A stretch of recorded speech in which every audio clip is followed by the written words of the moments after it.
주님, 하나님께서 우리에게 귀한 사랑을 허락하여 주셔서 그 사랑으로 인하여 우리가 죄에서 구원을 얻었습니다.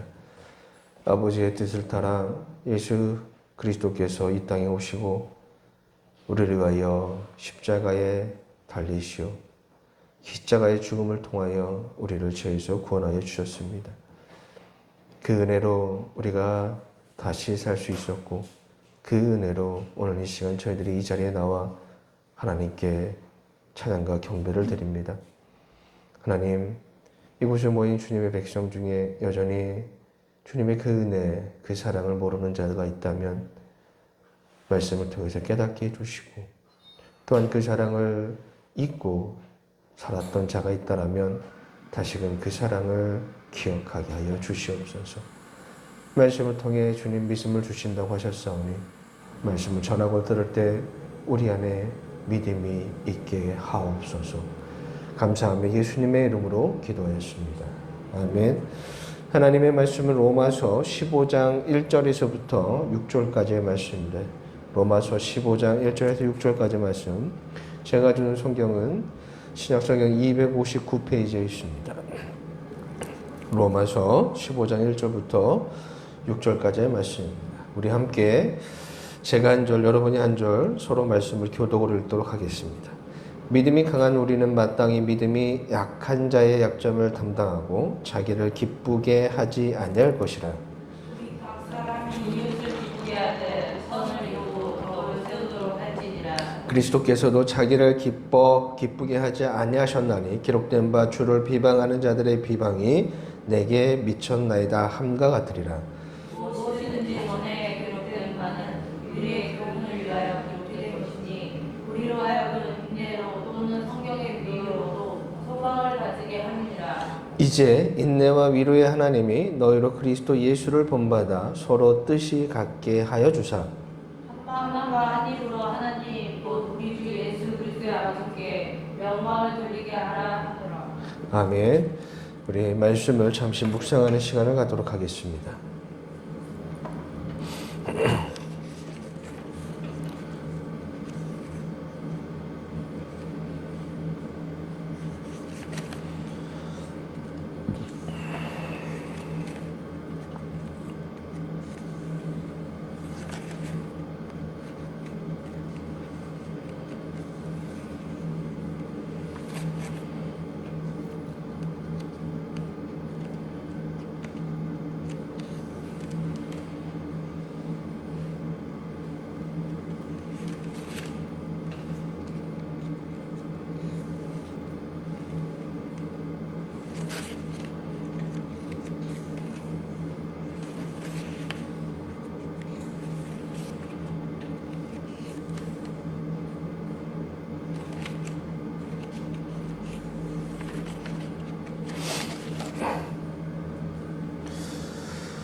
자, 별 보시고 오늘 우리 읽었던 로마서 15장의 말씀을 함께 살펴보도록 하겠습니다. 여러분은 예수님을 믿으십니까? 예수님이 하나님의 아들이시고 우리를 구원하시기 위해서 인간의 몸을 입으시고 이 땅에 오신 것을 믿으십니까? 인간이 되신 예수님께서 나의 죄를 대신하여 십자가를 지시고 죽으셨다는 사실을 믿으십니까? 예수님만이 오직 나의 구원자이심을 여러분은 믿으십니까? 그분의 죽음이 나를 구원하였고 그 그분의 죽음을 통해 내가 죄에서 구원받았음을 믿으십니까? 믿으신다면 여러분은 구원받은 자입니다.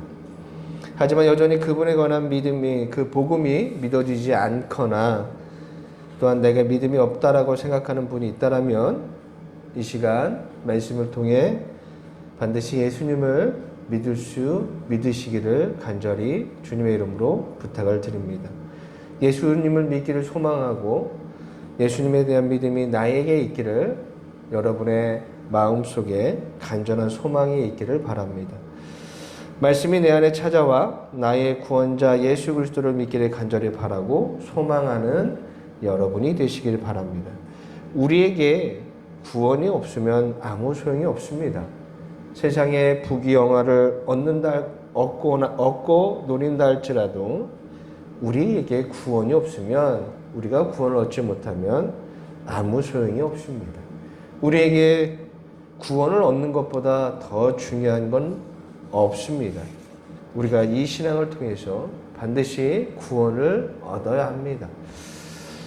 이렇게 중요한 이 구원, 얻고 싶은 사람이 분명히 있습니다.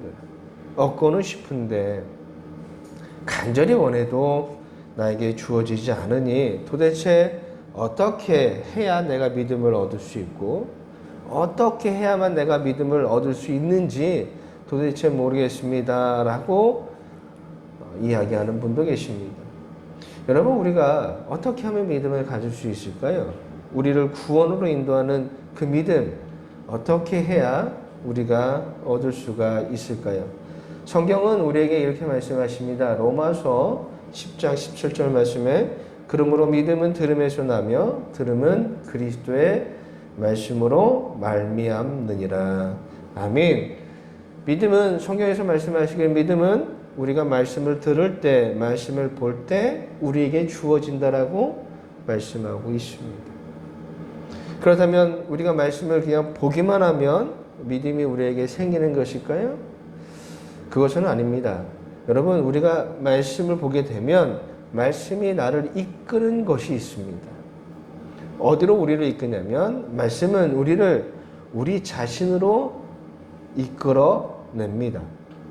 내가 어떤 존재인지, 나의 상태가 어떠한지를 말씀을 통해 보셔야 하는 거예요. 말씀을 통해 우리가 말씀을 볼 때 우리는 우리 자신을 보게 되는 거예요. 나의 욕심과 나의 욕망, 나의 이기심을 보게 하고 타인에게는 매정하면서 본인 스스로에게는 무한히 간대한 그 태도 속에 숨겨져 있는 나의 진짜 모습, 내가 어떤 사람인지를 말씀은 우리에게 보여줍니다. 내 안에 있는 선과 악의 모습 중에서 선보다는 악을 더 선호하고 따르는 나의 진짜 모습을 말씀이 우리에게 보여주는 거예요. 그러면서 나의 삶에서 벌어지는 그 수많은 아픔과 고통, 그리고 상처, 두려움, 염려, 근심, 걱정이 왜 일어나게 되는지 우리에게 알려주십니다. 그리고 이 모든 문제를 해결할 방법이 나의 힘으로는 할 수 없다는 것을 알게 하시고, 그것을 우리가 알 때 우리는 구원자를 바라게 되는 마음이 우리 안에 찾아옵니다. 내가 나의 문제를 깨닫고 스스로 해결할 수 없다는 것을 깨닫고 나를 이 문제와 고통에서 건져내 줄 구원자를 간절히 바랄 때 믿음이 우리에게 찾아오는 거예요. 여러분, 사복음서에 기록된 그 구원받은 자들의 모습을 여러분들이 한번 깊이 바라볼 필요가 있습니다. 예수님께서 많은 병자들을 고쳐주셨는데 그 중에서 이렇게 말씀하실 때가 있어요. 너의 믿음이 너를 구원하였다라고 말씀하신 사건들이 있는데 이 사건들을 여러분들이 깊이 묵상해 보시면 됩니다. 여러분, 그 사건들은 단순히 어떤 질병을 걸린 사람의 그 병을 치료하는 그냥 기적의 이야기만 하고 있는 것이 아니에요. 그들의 사건을 보면 우선적으로 이 병자들은 자신을 알았습니다. 내 힘으로는 죄송합니다. 내 스스로는 나에게 생긴 이 문제를 고칠 수가 없고 해결할 수 없다라는 것을 알았고, 그래서 나를 이 고통의 문제에서 건져내 줄 구원자를 찾았고 그 구원자로 예수님을 만나서 구원의 은혜를 얻게 되었다는 것입니다. 여러분이 믿음을 얻고 이 믿음을 통해 구원을 얻기를 원하신다면 말씀을 통해 깨달으셔야 됩니다. 내가 어떤 존재인지, 나의 상태가 어떤 상태인지, 내가 할 수 없다라는 것을 말씀을 통해 깨달을 때 우리가 구원자 예수님을 만나고 그분을 통해서 믿음을 가지게 되고 믿음을 통해 구원을 얻을 수가 있는 것입니다. 우리가 그렇게 오랜 시간 교회를 다녔음에도 이 온전한 믿음을 얻지 못하는 것은 자기 자신의 모습을 바라보지 못하고 그냥 말씀을 통해 기복적인 기복신앙처럼 신앙생활을 해왔기 때문에 오랜 시간 교회를 다녀도 믿음이 뭔지 구원이 뭔지 모르는 사람이 많다라는 것이에요.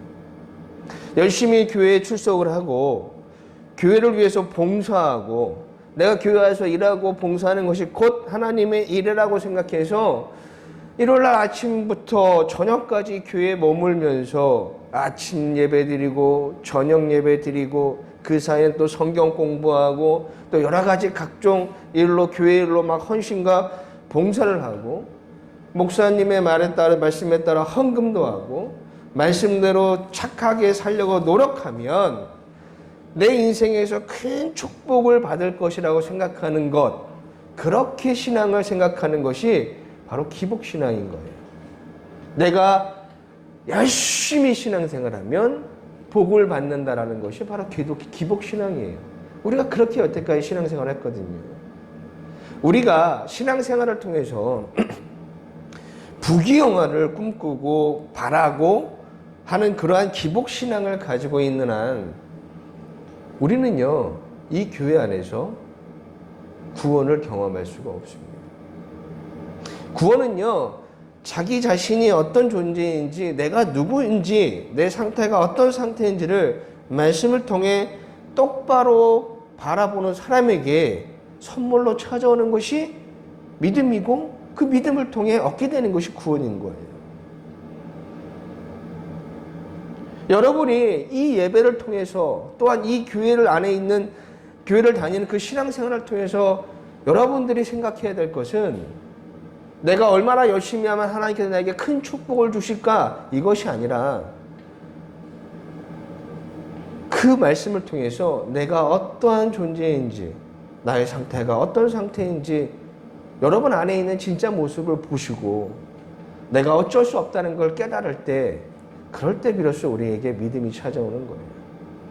사도 바울이 고백합니다. 로마서 7장 23절에서 25절까지 말씀입니다. 우리 한번 읽어보도록 하겠습니다. 시작. 내 지체 속에서 한 다른 법이 내 마음에 와닿아 내 지체 속에 있는 죄의 법으로 나를 사로잡는 것을 보는도다. 보라 나는 보는 사람을 봐. 이 사망의 몸에서 누가 나를 건져내랴. 우리 주 예수 그리스도로 말미암아 하나님께 감사하리로다. 그런즉 내 자신이 마음으로는 하나님의 법을, 육시로는 죄의 법을 섬기노라. 아멘. 믿음은 우리에게 이렇게 찾아오는 거예요. 말씀을 통해 나약하고 부족한 자신의 모습을 깨닫고, 그래서 내가 할 수 없다는 것을 알았을 때 나를 구원해 줄 구원자를 찾게 되는데, 바로 자신을 구원할 구원자 예수 그리스도를 바라고 그분을 만나서 구원을 얻게 되는 거예요. 그리고 이렇게 구원을 얻는 자에게는 놀라운 변화가 찾아오게 되어 있습니다. 오늘 본문 말씀 5절 말씀에 이제 인내와 위로의 하나님이 너희로 그리스도 예수를 본받아 서로 뜻이 같게 하여 주사. 아멘. 사도 바울은 우리가 예수를 믿어서 구원을 얻으면 우리에게 찾아오는 놀라운 변화 중 하나를 여기서 기록하고 있어요. 예수를 본받아 서로 뜻이 같게 하여 주사. 이렇게 말씀하고 계십니다. 이 말씀이 곧 이런 말씀이에요. 우리가 예수님을 믿어서 구원을 얻으면 우리에게 찾아오는 변화가 있는데, 그 변화라는 게 무엇이냐? 예수님과 같은 생각, 예수님과 같은 가치, 예수님과 같은 목적이 구원받은 자에게 찾아온다는 뜻입니다. 예수님을 본받아 서로 뜻이 같게 하여, 예수님과 뜻이 같게 하여, 그런 말씀이에요. 예수님처럼 생각하고 예수님이 바라시던 것을 내가 바라고 예수님이 가졌던 목적이 곧 구원받은 자의 목적이 된다는 말씀을 지금 사도 바울이 말씀하고 있는 겁니다. 믿음을 통해 구원을 얻으면 우리에게 이와 같은 변화가 찾아오는 거예요. 그런데 우리가 입으로는 예수님을 믿는다고 말하면서 여전히 우리의 삶은 예전처럼 자기 욕심대로, 자기 생각대로, 자기 마음대로 생각하면 불교 용어지만 그 사람의 신앙은 그냥 공원불에 불과할 뿐이에요. 아무 소용이 없다는 거예요. 헛된 신앙생활인 거예요. 헛된 믿음일 뿐입니다. 분명한 것은 구원을 얻으면 예수님이 우리 안에 스며들어요.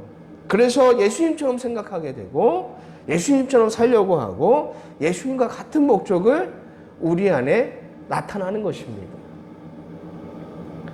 그래서 말씀을 보게 되는 거예요. 예수님의 뜻이 무엇인가? 예수님이 어떤 생각을 하셨는지, 예수님은 어떤 목적을 가셨는지, 예수님은 어떤 가치를 가지셨는지를 말씀을 통해 보게 되는 것입니다. 자, 본문 4절 말씀입니다. 우리 한번 읽어보도록 하겠습니다. 시작. 무엇이든지 전에 기록된 바는 우리의 의론을 위하여 기록된 것이니 우리로 하여금 인내로 또는 성경의 위로로 소망을 가지게 함이니라. 아멘. 말씀은 우리에게 주신 의미가 있습니다. 예수님의 생각이 어떤 것인지, 예수님의 뜻이 무엇인지, 예수님의 목적이 무엇인지를 우리가 말씀을 통해 배우는 거예요. 우리가 구원을 받아서 예수님을 믿어서 구원을 받아요. 그러나 우리 안에는 여전히 욕심이 살아서 저와 여러분을 힘들게 하거든요. 내가 예수님을 믿어서 기쁜 건 있어요. 그러나 내가 하나님께서 말씀하신 그 영원한 나라에 들어가기까지는 우리는 우리 안에 있는 욕심과 계속 싸워야 하는데, 그래서 어제는 내가 하나님의 은혜로 하나님의 뜻을 기억하며 잘 살았지만 오늘은 내 안에 있는 나의 욕심을 이기지 못하고 하나님과 다른 길을 걸어갈 수도 있다는 것입니다. 그래서 우리가 예수님의 그 뜻, 예수님의 목적, 예수님의 가치, 예수님의 이상, 그것들을 잃어버리지 않기 위해서 날마다 말씀을 봐야 하는 겁니다. 예수님의 생각을 잊지 않기 위해서, 예수님과 다른 길을 걸어가지 않도록, 예수님과 다른 목적을 가지지 않기 위해서 우리가 그렇게 말씀을 봐야 하는 거예요. 말씀을 보면 축복받는다? 이런 개념이 아니라는 것입니다. 시편 기자가 말씀합니다. 시편 1편 1절과 2절 말씀이에요. 복이 있는 사람은 악인들의 길을 따르지 아니하며 죄인들의 길에 서지 아니하며 오만한 자들의 자리에 앉지 아니하고 오직 여호와의 율법을 즐거워하여 그의 율법을 주야로 묵상하는도다. 아멘. 복이 있는 사람. 복이 있는 사람이 어떤 사람입니까? 우리 신앙에 있어서 복이 있는 사람은 구원받은 사람이 복이 있는 사람이에요. 구원보다 더 큰 복은 없습니다. 그럼 구원받은 사람은 어떤 사람이에요? 죄의 길을 서지 않기 위해서, 악인의 길을 따르지 않기 위해서, 오만한 자리에 앉지 하기 위해서 뭘 해요? 주야로 말씀을 묵상하는 사람이 된다라고 성경은 우리에게 말씀하고 있다는 거예요. 우리가 말씀을 묵상하지 않으면 자칫 길을 잃어버릴 수 있거든요. 그래서 주야로 말씀을 기억하면서 묵상하는 거예요. 묵상이라는 건 뭐냐면 말씀을 기억하고 생각하면서 기도하는 겁니다. 말씀대로 살아가기 위해서, 말씀 속에 있는 예수님의 그 가치를 따르기 위해서, 예수님의 그 목적에서 벗어나지 않기 위해서 구원받은 자는 그렇게 아침부터 밤까지 말씀을 기억하며 기도하는 삶을 살아가게 되는 거예요. 그것이 우리에게 구원받을 때 찾아오는 변화인 거예요. 이렇게 하는 이유는 뭡니까? 복을 얻기 위한 것이 아니라, 시편 기자는 말하잖아요. 이미 복을 받은 사람이에요. 우리가 이렇게 신앙생활을 하는 건 예수님의 가치를 따르기 위해서, 예수님의 생각대로 살기 위해서 우리가 말씀을 보고 기도하는 것은, 그렇게 하면 어떠한 놀라운 축복이 우리에게 있기 때문에 그렇게 하는 것이 아니라 이미 구원이라는 복을 받은 자이기 때문에 이와 같은 삶을 살아가고 그 삶에서 놀라운 행복을 경험하게 되는 겁니다. 그런데 기복신앙을 가진 사람들은 다르죠. 기복신앙을 가진 사람은 복을 얻기 위해서 말씀을 보고 복을 얻기 위해서 말씀을 묵상하는 자가 바로 기복신앙인 자예요. 말씀을 보는 건 똑같아요. 말씀을 놓고 기도하는 건 똑같아요. 근데 목적이 다르잖아요. 의도가 다르잖아요. 저와 여러분이 가지고 있는 신앙이 어떤 신앙인지 잘 생각하셔야 돼요. 왜 내가 오랫동안 교회를 다니고 그렇게 많은 시간 예배를 드렸음에도 불구하고 내 안에 믿음이 있는가 없는가 여전히 물음이 생기고 구원에 대한 확신이 없다라면 여러분이 가진 신앙이 기복적인 신앙일 가능성이 매우 높다라는 겁니다. 구원받은 자의 신앙의 목적은 어떤 복을 얻기 위해서가 아니라 이미 받은 그 복으로 인하여 예수님처럼 살고자 하는 것입니다. 내가 무엇했더니 하나님께서 나에게 이런 큰 놀라운 기적과 같은 일을 주셨다. 어떻게 보면 맞는 얘기지만 근본적으로 보면 그것은 올바른 신앙의 모습이 아니라는 것입니다. 이미 우리에게 구원을 주셨습니다. 이미 예수님은 2000년 전에 이 땅에 오셔서 우리를 위해서 십자가에 달려 돌아가시고 구원을 완성하셨어요. 우리에게 주실 놀라운 축복을 다 이루셨다라는 것입니다. 여러분이 가진 신앙, 그 신앙이 무엇인지를 생각해 보시기를 바랍니다. 자, 그럼 예수님과 같은 생각을 하고 예수님과 같은 목적을 가진다는 것이 어떤 모습일까? 이것이 중요하죠. 바울은 3절에서 이렇게 말씀하십니다. 우리 한번 읽어보도록 하겠습니다. 시작. 그리스도께서 자기를 기쁘게 하지 아니하셨나니 기록된 바 주를 비방하는 자들의 비방이 그에게 미쳤다 함과 같으니라. 그리스도께서 자기를 기쁘게 하지 아니하셨나니 기록된 바 주를 비방하는 자들의 비방이 내게 미쳤나이다 함과 같으니라. 여러분, 예수님이 어떠한 삶을 사셨는지에 대해서 바울이 이렇게 기록하고 있어요. 예수님은 자기를 기쁘게 하지 않으셨다라고 말씀합니다. 자기를 기쁘게 하지 않으셨다. 무슨 의미일까요? 바로 자기 자신보다 하나님의 뜻이 먼저였다라는 뜻이에요. 6절 말씀을 보시면 한 마음과 한 입으로 하나님 곧 우리 주 예수 그리스도의 아버지께 영광을 돌리려 하려 하노라. 아멘. 하나님을 위한 삶, 하나님의 뜻을 먼저 생각하는 삶, 하나님의 뜻을 먼저 이루는 삶, 이것이 바로 자기를 기쁘게 하지 않는 삶이었어요.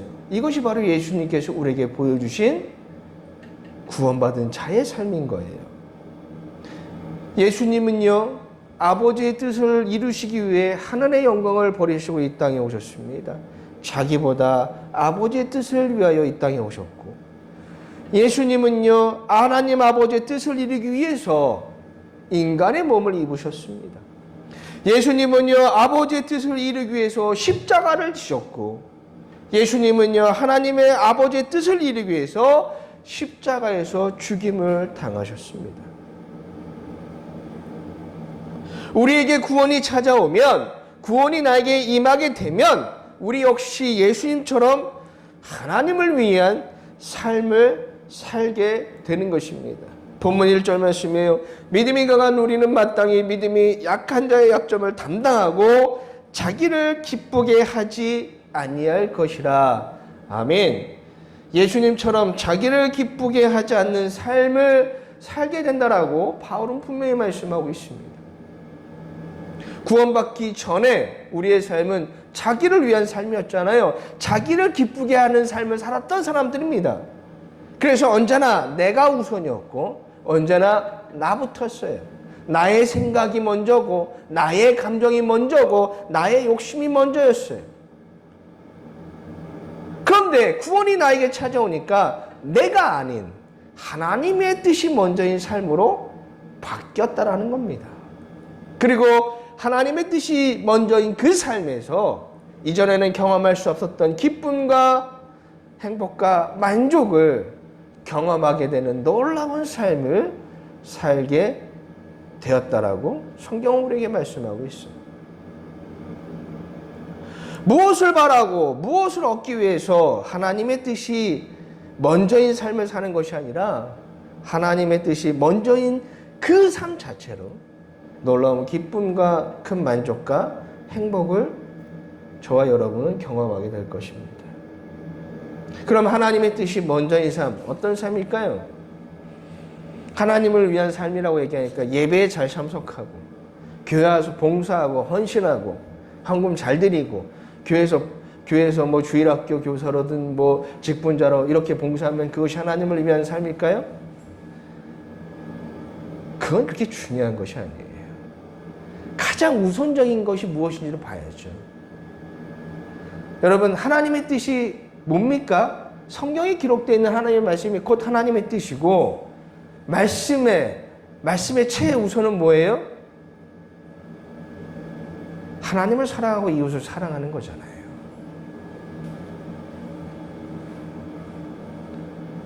말씀이 곧 하나님의 뜻이고, 말씀은 우리에게 가르쳐주고 있는 거, 가장 먼저 가르쳐주고 있는 거, 제가 늘 강조하지만 사랑입니다. 하나님을 사랑하고 이웃을 사랑하는 거. 그리고 이 사랑은요, 희생 없이는 이루어지지 않습니다. 희생 없는 사랑은 존재하지 않아요. 사랑은 곧 희생을 동반하게 되어 있습니다. 그래서 예수님은 하나님의 사랑을 이루시기 위해 자신을 그렇게 희생하신 겁니다. 로마서 5장 8절 말씀입니다. 한번 우리 함께 읽어보도록 하겠습니다. 시작. 우리가 아직 지인 되었을 때 그리스도께서 우리를 위하여 죽으심으로 하나님께서 우리에 대한 자기 사랑을 확증하셨느니라. 아멘. 하나님의 사랑을 이루시기 위해 자신을 희생하셨습니다. 희생 없는 사랑은 없다라는 거예요. 희생을 통해 사랑이 완성되었습니다. 그리고 중요한 것은 이 희생을 통한 사랑으로 저와 여러분이 구원을 얻을 수 있게 되었다는 것입니다.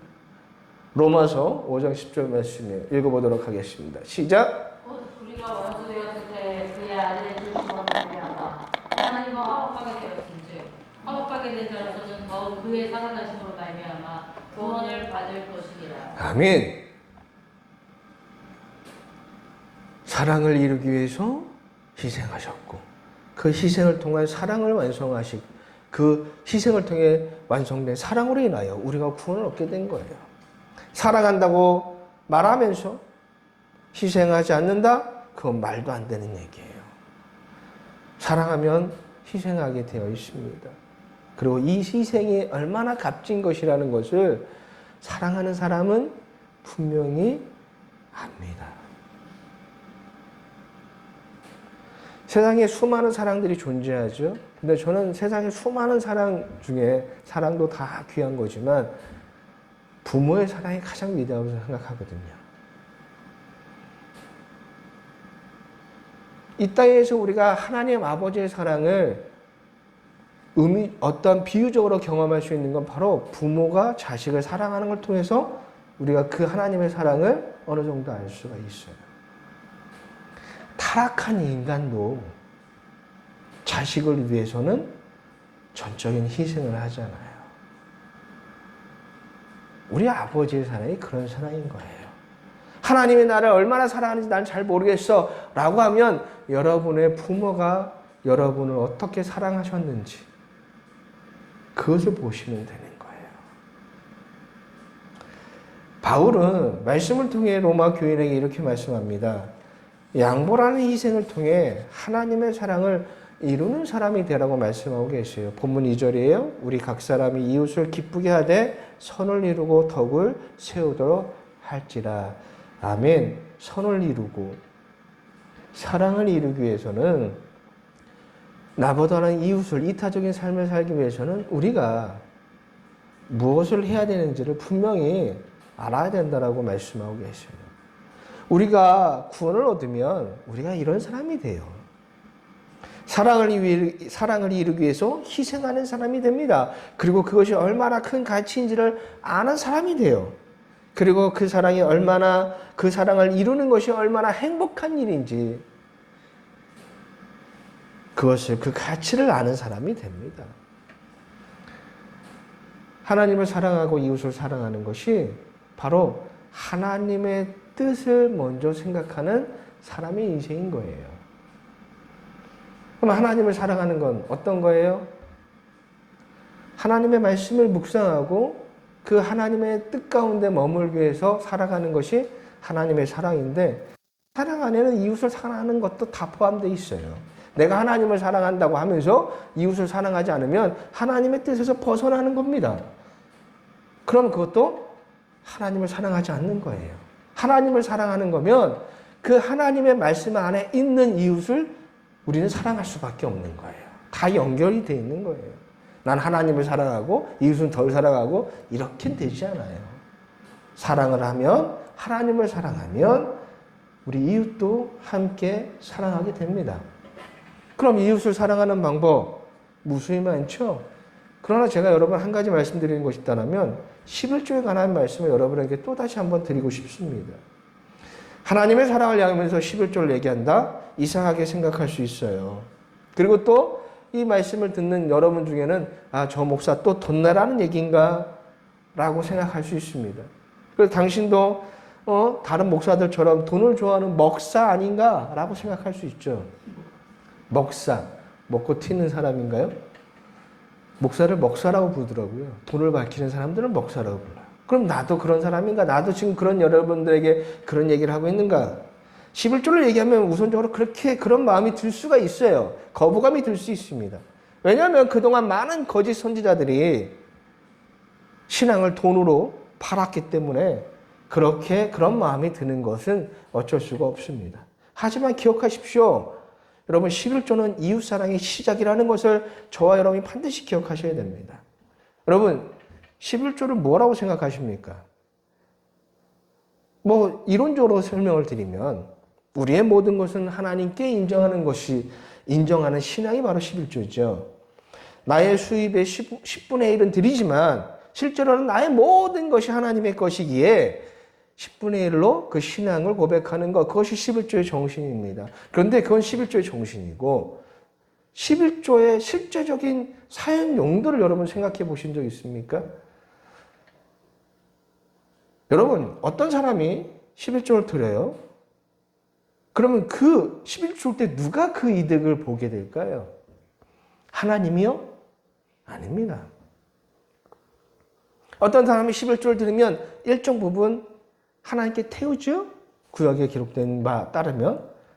근데 그때 태우는 그 짐승의 그 부위를 보면 인간들이 잘 먹지 않는 부위예요. 기름과 같은 거. 그 나머지 살코기는 누구를 위해 써요? 이웃을 위해서 씁니다. 11조의 실질적인 이득을 보는 사람들은 이웃들이에요. 구약에서 11조는 우선 제사장들에게 몫을 떼어주죠. 그 다음으로는 성전에서 일하는 레위 사람, 그리고 그 다음으로 고아와 가부와 나그네에게 그 몫을 나눠줍니다. 그런데 여러분 한번 생각해 봅시다. 이 시대에 제사장이 있습니까? 없어요. 있다고 하면 신학적으로 보면 우리 모두가 다 제사장입니다. 왜 그러냐면 여러분 제사장은 어떤 역할을 합니까? 하나님과 백성 사이에서 중재 역할을 하는 직분이 제사장이에요. 그런데 예수님께서 십자가에 달려 돌아가셨을 때 어떻게 했습니까? 그것이 이제 다 무너졌어요. 더는 중재할 역할이 필요하지 않아요. 예수님을 인하여 우리는 누구나 하나님을 직접 배울 수 있는 은혜가 우리에게 찾아왔어요.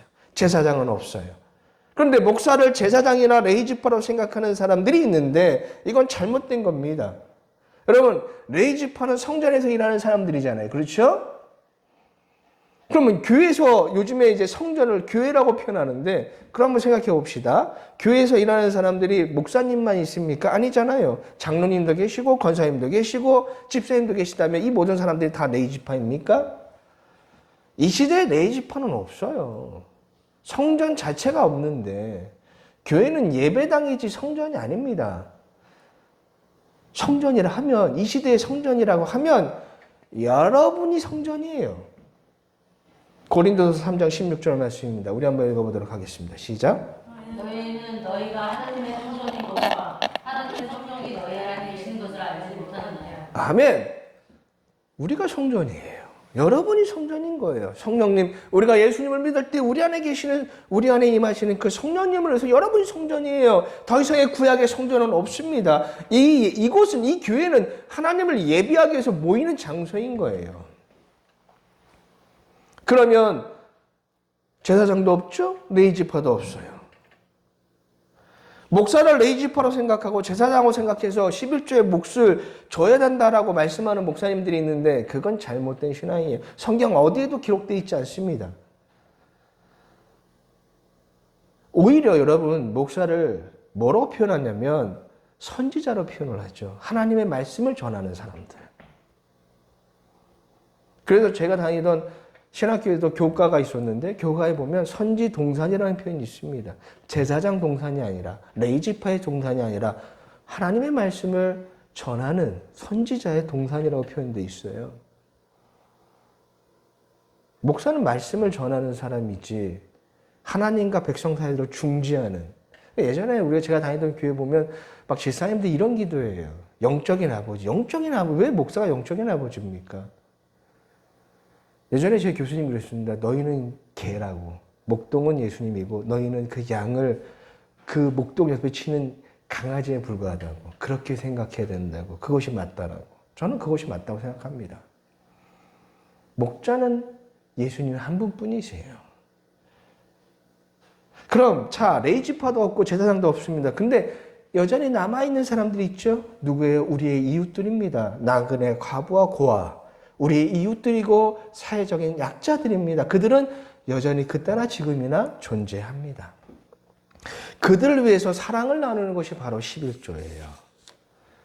11조는요. 우리가 이웃을 사랑하는 마음이 곧 행동으로 옮겨지는 첫걸음입니다. 11조를 내야 됩니까? 말아야 됩니까? 이런 문제가 아니에요. 제가 몇 번 11조에 관한 말씀드린 적이 있습니다. 교회 11조를 얼마 내야 되면 이것이 아니에요. 여러분 그렇게 여러분이 말씀을 접근하시면 여러분은 지금 잘못 접근하고 있는 거예요.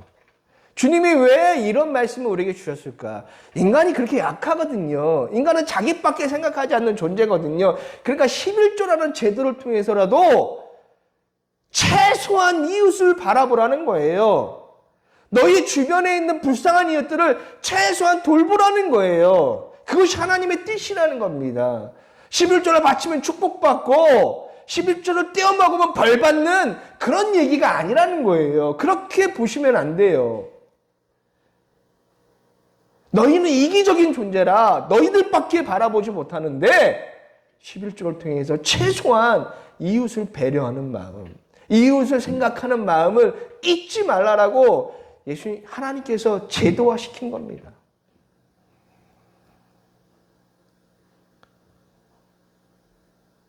그런데 이걸 가지고 여전히 막 싸워요. 요즘에도 싸웁니다. 11조. 구약의 율법은 다 끝났으니 필요 없다. 여전히 되는 거예요. 하지 마세요. 사랑하고 싶지 않으면 안 하셔도 돼요. 그리고 율법처럼 지키는 것도 잘못 지키는 거예요. 아무리 여러분이 12의 2조, 2조, 3조를 내도 여러분이 율법적으로 이 말씀을 지키고 있다면 그건 은혜가 아니에요. 어떻게 우리가 이웃의 사랑의 첫걸음을 실천할 수 있겠습니까? 여전히 이웃에게 베푸는 이 사랑을 부담스러워하고 계십니까? 그러면 안 돼요. 꼭 제가 교회에 드리라는 것은 아닙니다. 어떻게 해서든지 여러분들이 이웃을 사랑할 수 있는 하나님께서 우리에게 말씀하신 하나님의 뜻이 먼저인 삶을 이웃을 사랑하는 이 실천을 내가 어떻게 할 수 있을까를 고민하는 여러분이 되셔야 돼요. 어떤 사람은 이렇게 얘기했어요. 저는 너무 경제적으로 많이 부족합니다. 받은 월급으로 월세를 내고 생활비 하기도 너무나 빠듯해요. 예, 그럴 수 있죠. 하지만 여러분 10,000원 정도는 못할 수 있을까요? 아니, 그렇지 않아요. 여러분 금식 아시죠? 금식이라는 건 단순히 한 끼의 음식을 먹지 않는 것으로 끝나는 게 아니에요. 성경에서 말하는 금식은 뭐냐면 내가 한 끼를 음식을 먹지 않잖아요. 그러면 그때 먹지 않은 그래도 남아있잖아요. 음식이. 그러면 이 음식을 뭐예요? 먹지 못하는 이웃에게 그것을 나눠주는 거예요. 그래야 그것이 온전한 금식입니다. 내가 그냥 한 끼 굶으로 끝나는 게 아니에요. 내가 그 한 끼를 먹지 않고 그 남은 음식을 가지고 먹지 못하는 이웃에게 그걸 나눠줄 때 그것이 진정한 금식의 정신이 되는 거예요. 요즘에 한 끼가 얼마입니까? 뭐 적게는 7,000원에서 10,000원 정도 하죠. 그러면 일주일에 한 번 아니면 한 달에 한 번이라도 금식기도 여러분 뭐 하루에 3끼 중에 한 끼 안 먹는다고 안 죽잖아요. 그러면 한 달에 한 번이라도 금식을 하면서 금식기도 하면서 충분히 내가 이웃을 도울 수 있는 교회가 아니더라도 여러 가지 복지단체를 통해서 여러분이 이웃을 나눌 수 있습니다. 사랑을. 그렇게 하셔야 돼요. 강요는 아닙니다. 자발적으로 하지 않으면 그것이 신앙이 아니게 자발적으로 하셔야 하는데 분명히 고민해 보셔야 합니다. 내가 이웃을 위해 할 수 있는 것을 생각하셔야 됩니다. 그래야 여러분 사랑을 실천해야 사랑의 기쁨을 알게 되고 내가 정말 힘든 가운데서 이것을 실천할 때 예수님이 우리를 어떻게 사랑하셨는지 그 희생이 무엇인지 우리가 조금이라도 알 수 있게 돼요. 그리고 그 행동들을 통해서 그 기쁨이 나에게 찾아오면 너무나 놀라운 것은 그 기쁨을 더 나누고 싶어 한다는 거예요. 그것이 구원받은 자에게 찾아오는 놀라운 변화인 거예요. 이웃을 사랑하는 것이 11조만 있는 것은 아닙니다. 이웃을 사랑하고자 할 때 우리는 이웃을 배려하는 사람이 됩니다. 바울이 본문에 하고자 하는 말씀도 이런 말씀이에요. 믿음으로 구원을 받은 자라면 여러분들이 자신의 주장만을 내세우지 않고 이웃을 생각할 줄 아는 사람이 되어야 하고, 이웃을 생각하는 사람은 자신의 입장만 내세우지 않고 이웃의 처지도 생각하면서 이웃을 이해하려고 노력하고 배려하려고 노력하면서 이웃을 판단하기보다는 사랑으로 안아주는 그런 사람이라고 사도 바울이 말씀하고 있어요. 요즘 우리 사회를 보면 수많은 갈등이 존재합니다. 세대가 갈등하고 젠더가 갈등하고 이념이 갈등하고 나와 생각이 다르고 생활 모습이 다르고 취향이 다르다는 이유로 서로가 비난하고 대립하고 갈등하는 모습이 너무 많이 나타나 보입니다.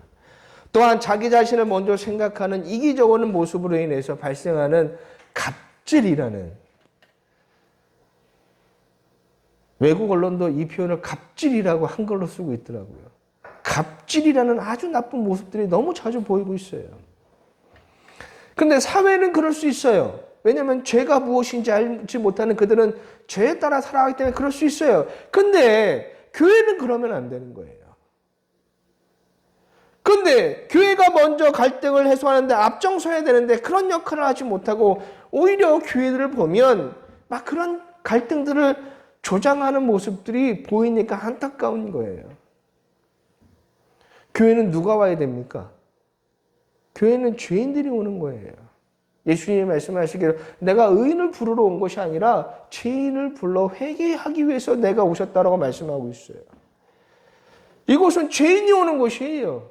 그런데 나와 다르다는 이유만으로 우리가 배척을 하면 안 돼요. 동성애는 성경에 기록된 죄의 모습입니다. 그런데 타인의 죄를 판단하고 비난하면서 들추어내는 것은 예수님의 사랑이 아니에요.